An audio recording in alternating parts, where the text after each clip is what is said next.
Cambridge Practice Tests for IELTS 1 by Vanessa Jakeman and Claire McDowell. Published by Cambridge University Press, 1996. This recording is copyright. Cassette 2, Side 1. Practice Test 3. You will hear a number of different recordings, and you will have to answer questions on what you hear. There will be time for you to read the instructions and questions, and you will have a chance to check your work. All the recordings will be played once only. The test is in 4 sections.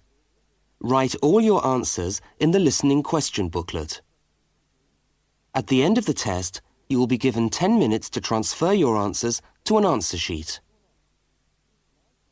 Now turn to section 1 of your question booklet.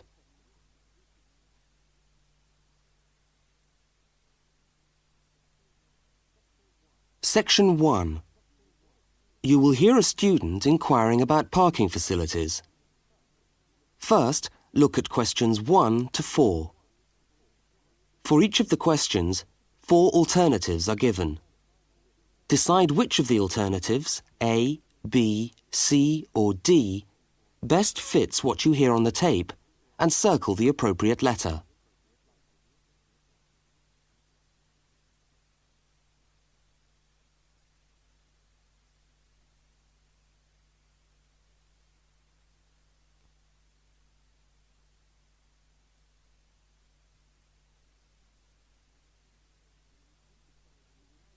You will see that there is an example which has been done for you. On this occasion only, the conversation relating to the example will be played first.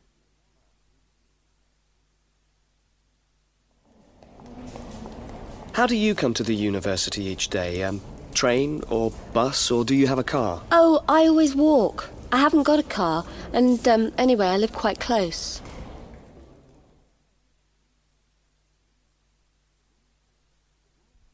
The woman says she always walks, so C has been circled. Now we shall begin. You should answer the questions as you listen, because you will not hear the recording a second time. Now listen carefully to the first conversation and answer questions 1 to 4. How do you come to the university each day? Train or bus, or do you have a car? Oh, I always walk. I haven't got a car, and anyway, I live quite close. Do you know anything about parking rights on the campus? I was wondering whether students are allowed to park their cars on campus or not. Yes. I think it's possible for postgraduate students, but not for undergraduate students. That doesn't seem very fair. No, I suppose not. But simply isn't enough room on the campus for everyone to park. Do you need a parking permit? Yeah, I believe you do. Where do I get that from? I think you can get a parking sticker from the administration office. Where's that? It's in the building called Block G, right next to Block E. Block G? Yeah. Oh, right. And what happens to you if you don't buy a sticker? Do they clamp your wheels or give you a fine? No, I think they tow your car away. Oh, really? Yeah. And then they fine you as well, because you have to pay to get the car back. I better get the sticker then. Yeah. Where exactly is the administration office again? I'm new to this university and I'm still trying to find my way around. Right. You go along Library Road, past the tennis courts on your left and the swimming pool on your right. Yeah. And the administration office is opposite the car park on the left. You can't miss it. So it's up Library Road, past the swimming pool, opposite the car park. Right, I'll go straight over there. Bye, and thanks for the help.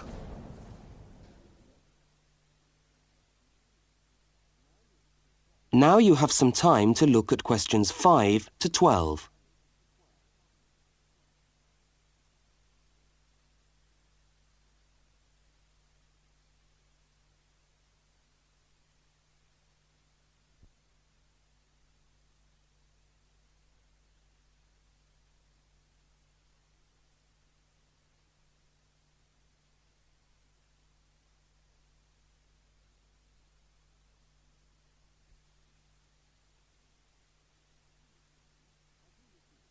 As you listen to the next conversation, complete the application form in the spaces numbered 5 to 10 and answer the questions numbered 11 to 12.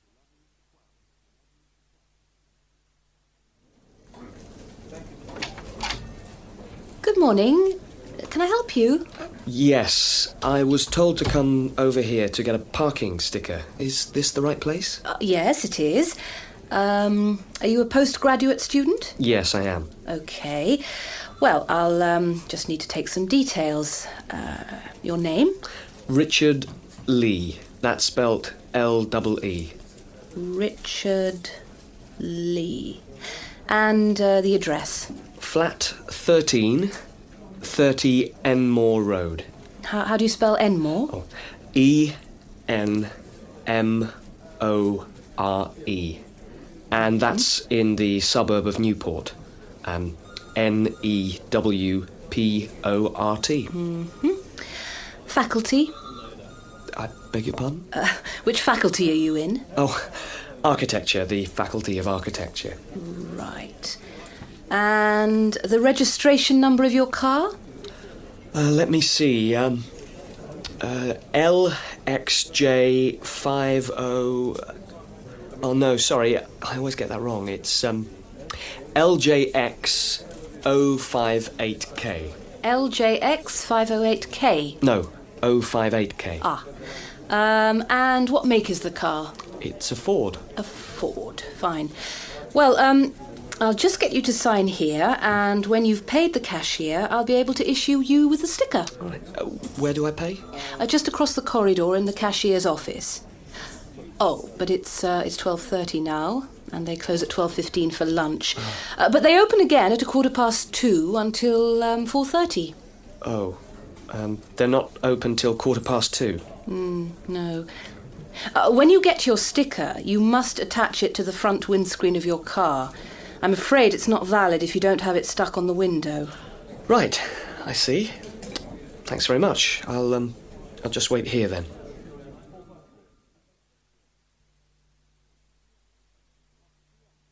That is the end of section 1. You now have half a minute to check your answers.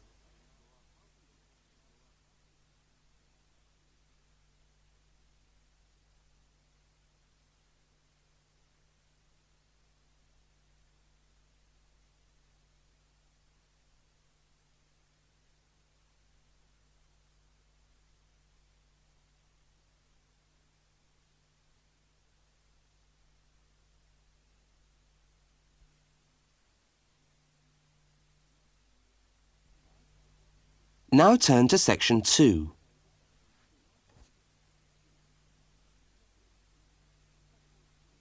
Section 2. You will hear a talk given by a guide showing a group of people round a museum. First, you have some time to look at questions 13 to 18.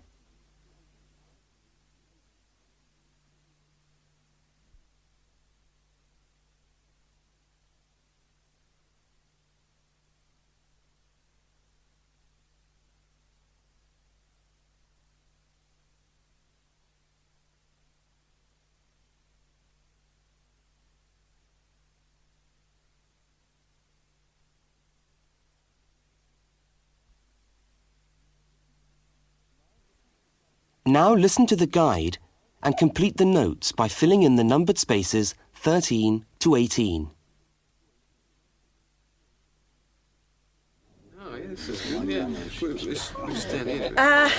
Good morning, everyone, and welcome to the Maritime Museum.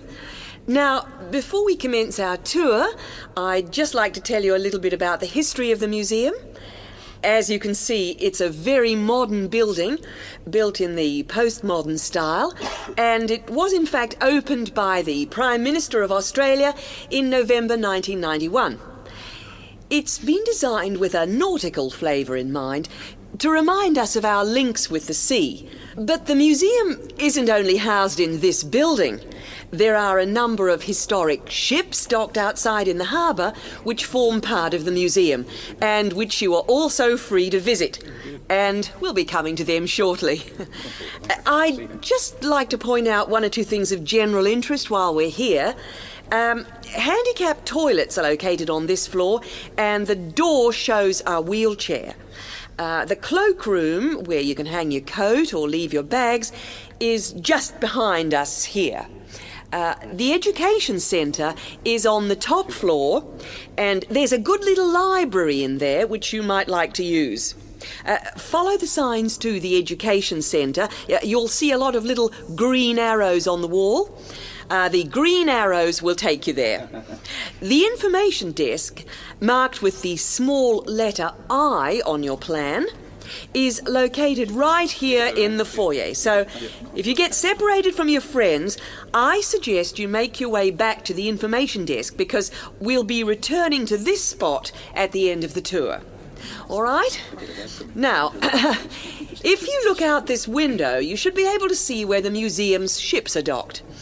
If you want to go on a tour of the old ship, the Vampire, she's docked over there, and you should meet outside on the quay. However, a word of warning, I don't recommend it for the grandmas and grandpas, because there are lots of stairs to climb.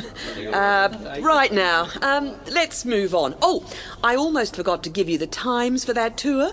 Now, tours of the Vampire run on the hour, every hour, all right? Now look at questions 19 to 23.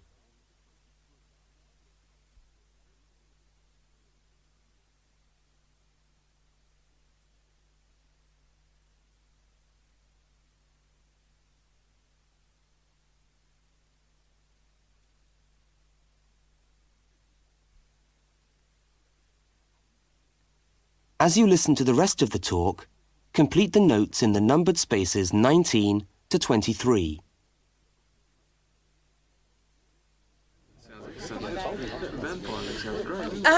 Let's take a walk around the museum now. The first room we're coming to is the theatre. This room is used to screen videos of special interest, and we also use it for lectures. There's a continuous video showing today about the voyages of Captain Cook, so come back here later on if you want to learn more about Captain Cook. Now, we're moving along the gallery known as the Leisure Gallery. This is one of our permanent exhibitions, and here we try to give you an idea of the many different ways in which Australians have enjoyed their time by the sea. Surfing, swimming, life-saving clubs, that's all very much a part of Australian culture. At the end of this section, we'll come to the picture gallery, where we've got a marvellous collection of paintings, all by Australian artists. I think you can buy reproductions of some of these paintings in the museum shop. They're well worth a good look. Now, we're coming to the Members' Lounge. Now, as a member of the museum, you would be entitled to use the Members' Lounge for refreshments. Membership costs $50 a year or $70 for all the family. So it's quite good value, because entry to the museum is then free. And down at the far end of this floor, you'll find the section which we've called Passengers and the Sea. In this part of the museum, we've gathered together a wonderful collection of souvenirs from the old days when people travelled by ship. You'll find all sorts of things there. Old suitcases, ship's crockery, first-class cabins decorated in the fashion of the day. Just imagine what it must have been like to travel first class. Now, I'm going to leave you to walk around the museum on your own for a while, and we'll all meet back again at the information desk in 3/4 of an hour's time. I hope you enjoy your time with us at the museum today. Thank you. Thank you very much. That is the end of section 2. You now have half a minute to check your answers.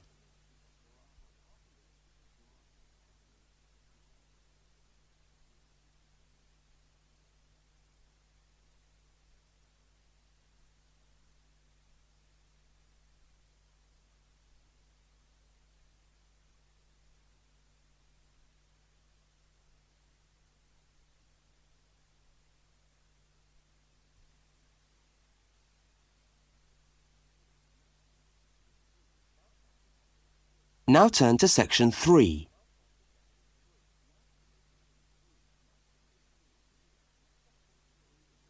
Section 3. In this section, you will hear a university student, Mark, talking to a tutor and another student about a topic he has studied. Now look at questions 24 to 32.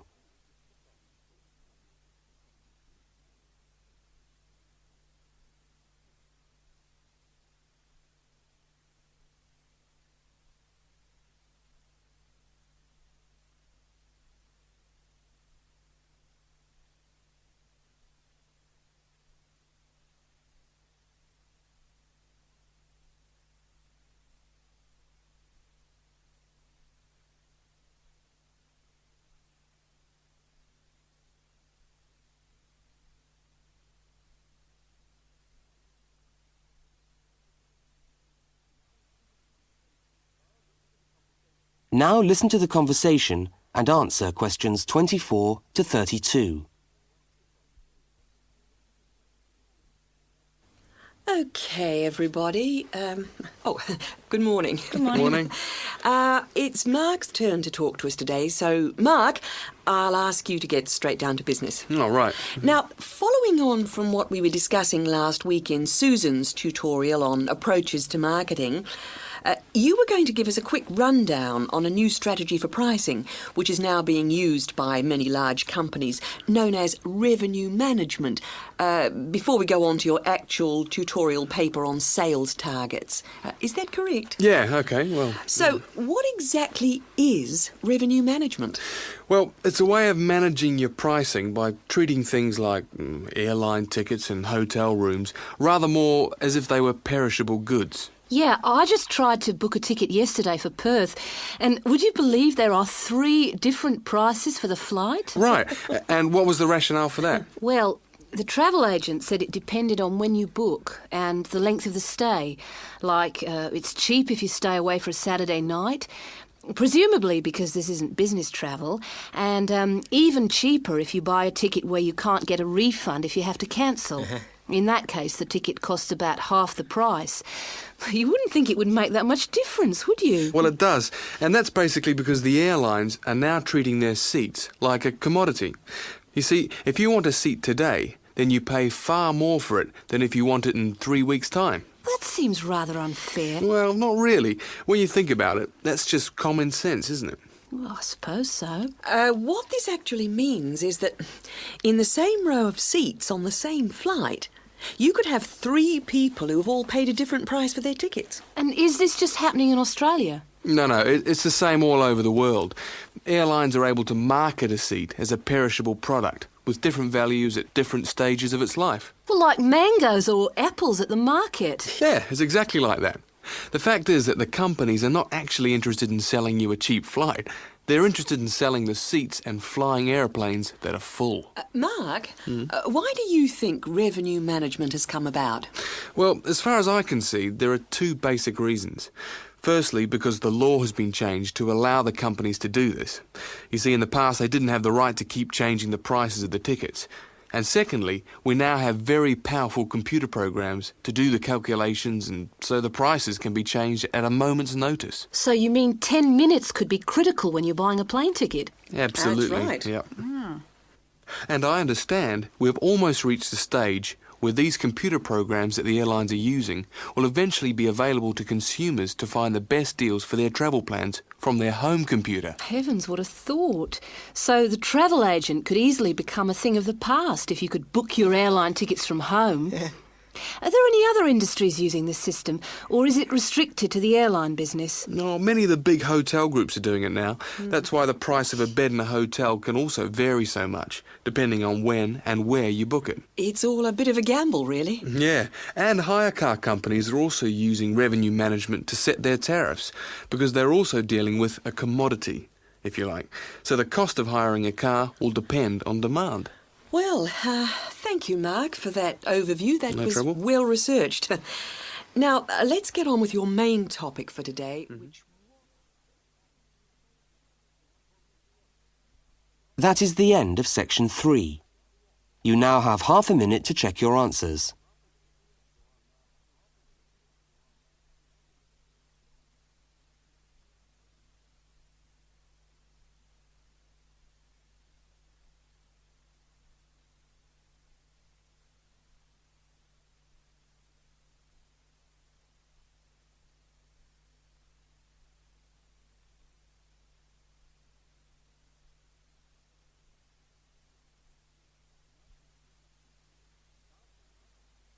Now turn to section 4.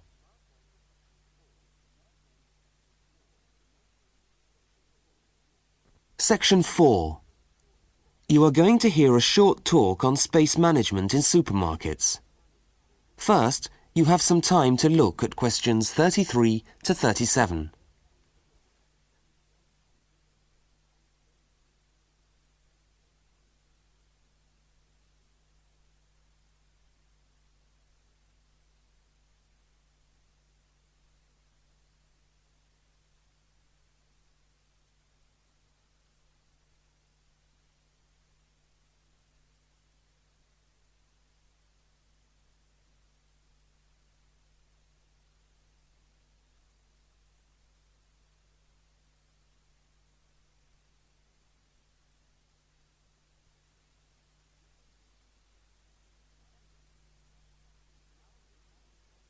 Now listen to the first part of the talk and complete the table by filling in the numbered spaces 33 to 37.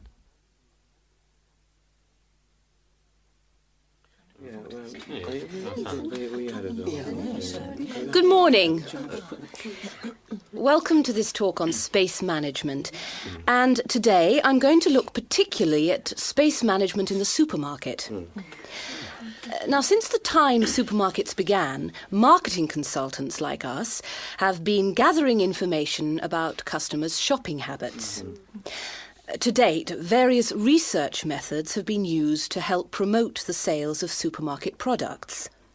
There is, for example, the simple and direct questionnaire, which provides information from customers about their views on displays and products, and then helps retailers make decisions about what to put where.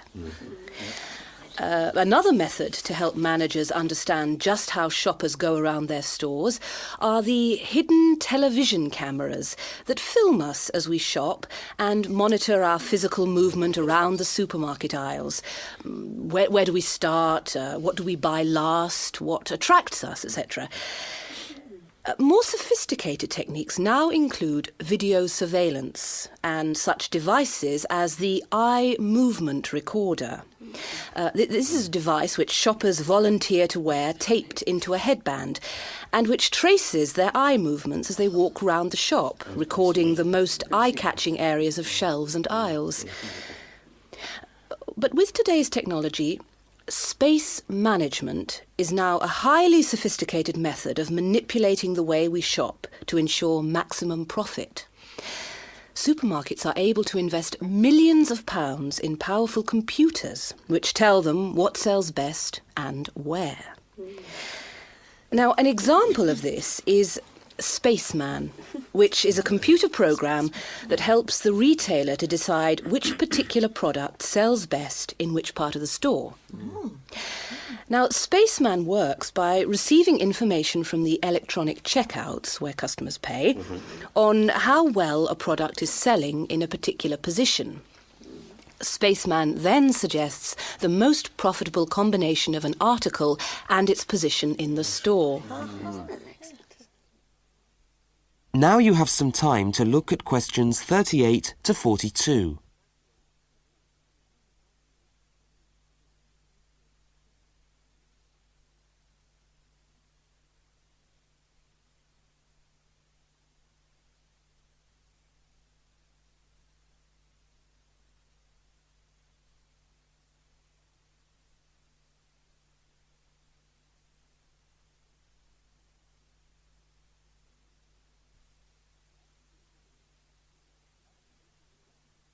As you listen to the rest of the talk, label the diagram by filling in the numbered spaces 38 to 42. So, let's have a look at what we know about supermarkets and the way people behave when they walk down the aisles and take the articles they think they need from the shelves. Now, here's a diagram of one supermarket aisle and 2 rows of shelves. Here's the entrance at the top left-hand corner. Now, products placed here at the beginning of aisles don't sell well. In tests, secret fixed cameras have filmed shoppers' movements around a store over a 7-day period. When the film is speeded up, it clearly shows that we walk straight past these areas on our way to the centre of an aisle. Items placed here just don't attract people. When we finally stop at the centre of an aisle, we pause and take stock, casting our eyes along the length of it.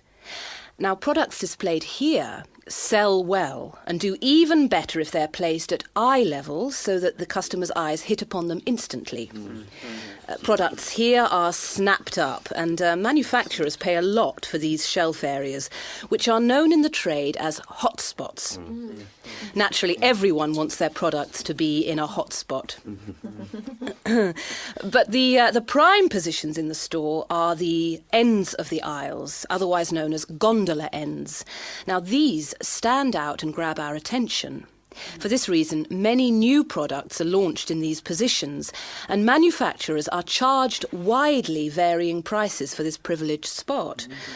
Also, the end of an aisle may be used for promoting special offers, which are frequently found waiting for us as we turn the corner of an aisle.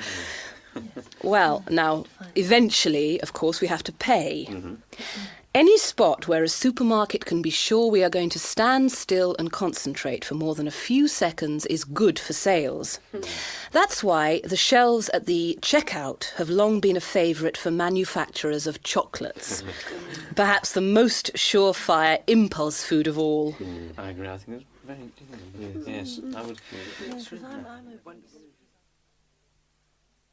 That is the end of section 4.